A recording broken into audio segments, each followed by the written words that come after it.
안녕하세요, 라미나입니다. 오늘은 제가 경제 유튜브인 만큼 경제를 왜 알아야 하는지, 모르면 어떻게 되는지 이해하기 쉽고 간단하게 한번 알려드리고자 이렇게 찾아왔습니다.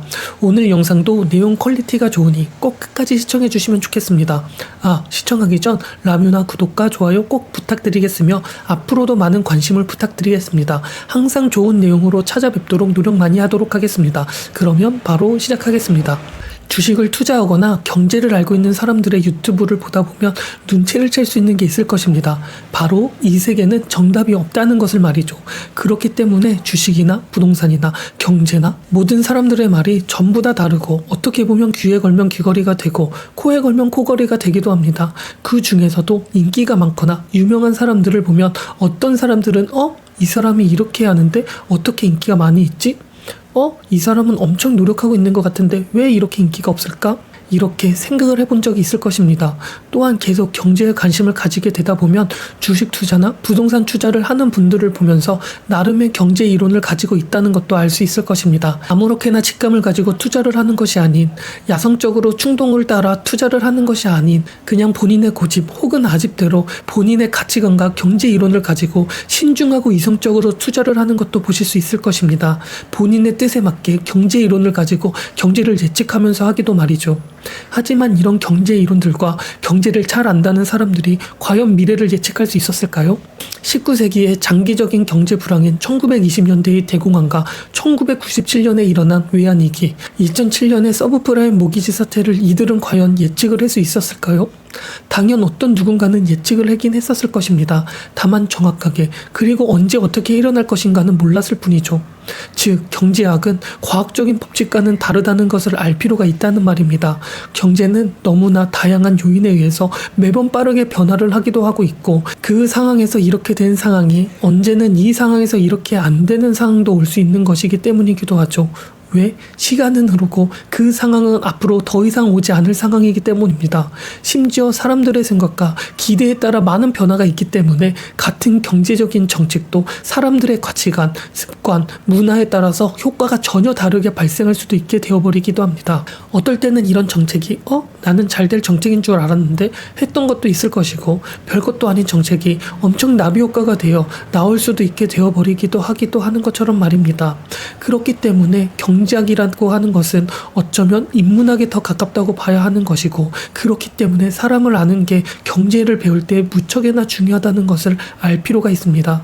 즉, 경제학 이론은 국가나 사람들의 경제 활동에 인하여 일어나는 것이기 때문에 일종의 사람과 사람의 생각의 방식이라고도 할 수 있으며, 이런 것들이 예측의 가능성을 부여해주는 사고방식의 틀이기도 하기 때문입니다. 그러니까 경제를 배웠다고 금리를 인상하거나 주식이 오르냐 내리냐 같은 것들을 예측을 할 수는 없겠지만, 경제를 알게 되면 경제 변화와 흐름에 대한 본인의 생각을 얻을 수 있다는 것이고, 그런 생각에 영점을 잡아 교정을 하게 되면, 그런 것들을 계속적으로 반복을 하게 된다면 본인의 예측이 어느 정도 가능하게 돼버린다는 것이죠. 그렇다고 본인의 예측이 다 맞는 것은 아니지만 어느 정도 지식을 갖추고 어느 정도 본인의 가치관을 가진다면, 그것을 믿고 간다면 언젠가 그 믿음에 보답을 하는 것이 경제라고 볼 수 있을 것입니다. 이렇게 돼버리니 인문학이 정말 중요하며, 인문학이 중요하다는 것은 시대적 상향도 무척이나 중요하다는 것을 뜻합니다. 즉, 트렌드들을 잘 알 필요가 있다는 것이죠. 이전에는 종이 앞에 이런 것들이 있지도 않았고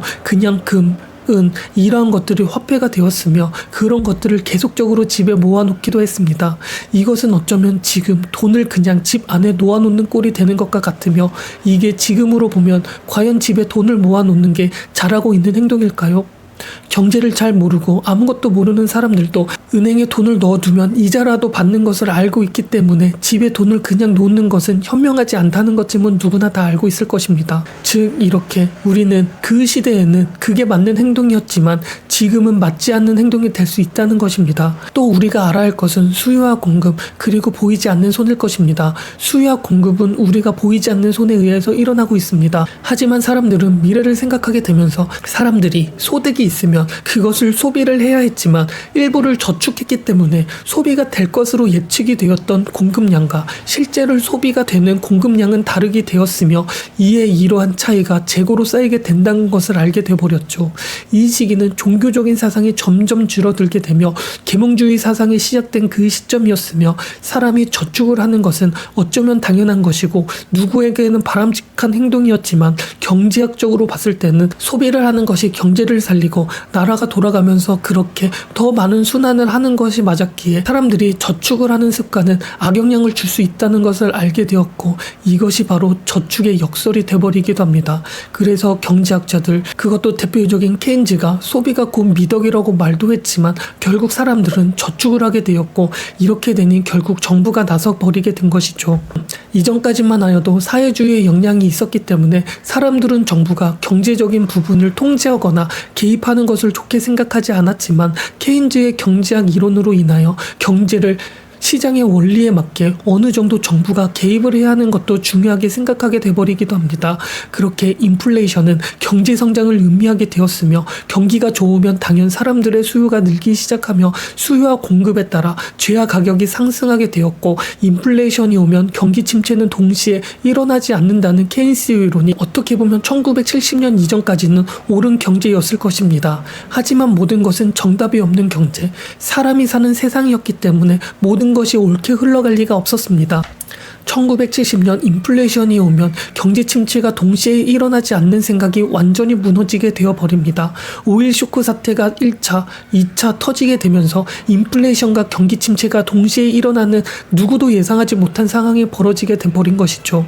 원유 가격의 상승이 원인이 되어 생산 비용이 급격하게 오르게 되었고 공급이 침체가 되면서 인플레이션과 경기 침체가 나타나게 돼버린 것입니다. 이러한 상황에서 정부가 지출을 늘리자고 하는 케인스주의를 따랐다간 인플레이션이 더 악화가 될 것은 뻔했기 때문에 결국 어쩔 수 없이 정부가 아무것도 할 수 없는 경기 침체에 빠지게 되어버린 것이죠.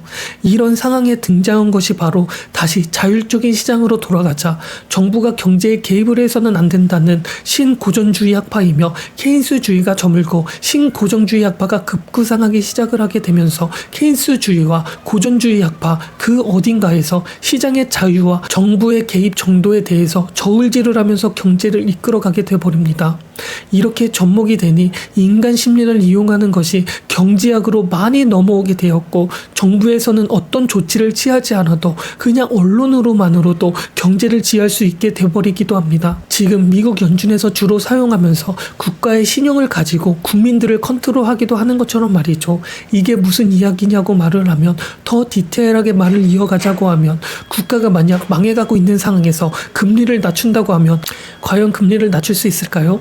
금리를 낮춘다는 것은 화폐의 가치를 낮추면서 유동성을 푼다는 것인데 나라가 망하고 있는 상황에서 돈을 푼다면 그 돈의 가치가 1로 줄어드는 것이 아니라 2로 줄어들게 돼버리며 인플레이션이 1이 일어나는 게 아니라 2가 일어나게 되는 것과 같기 때문에 인플레이션의 속도가 화폐의 가치가 떨어지는 속도보다 빠르게 되어버리며 즉 나라는 신뢰를 잃게 돼버리는 곳이 될 것입니다. 즉 국가가 어느 정도 망한다고 해도 진짜 망하지 않는다는 신뢰가 이러한 경제학을 만들게 되어버렸고 이렇게 되어버리니 어떤 조치를 진짜로 실시하지 않아도 언론 플레이로 하지 않았음에도 이렇게 할 거야, 우리는 금리를 올릴 거야, 겁만 주어도 시장은 이것에 반응을 하게 돼버리면서 그것을 경제적으로 이용하면서 정부는 개입을 하게 돼버리게 되는 것이죠. 이게 지금의 현 상황이며 아직은 신뢰를 받고 있는 국가들은 그러한 것들을 이용하면서 경제를 이끌어가게 되기도 하였습니다. 하지만 그 신뢰를 얻지 못한 빈민국 나라들은 이러한 경제를 지휘하지 못하게 되었습니다. 왜? 신뢰가 없기 때문입니다. 즉, 또 우리가 알아야 할 것은 신용과 신뢰입니다. 우리가 가지고 있는 돈, 이것은 그냥 종이입니다. 그 종이가 돈으로 쓰이고 있다는 것. 즉, 우리는 이걸 단지 종이일 뿐이며 신뢰로 인한 거래를 하고 있다고 생각을 해야 합니다. 무엇이든 신용과 신뢰가 바탕이 되어야 한다는 것이며 신용과 신뢰가 없다면 그것은 이 세상에서 아무것도 아닌 것을 알 필요가 있다는 것입니다. 즉, 경제도 그렇고 경제가 결국 사람과 사람이기 때문에 사람 또한 그렇다는 것을 알 필요가 있다는 것입니다.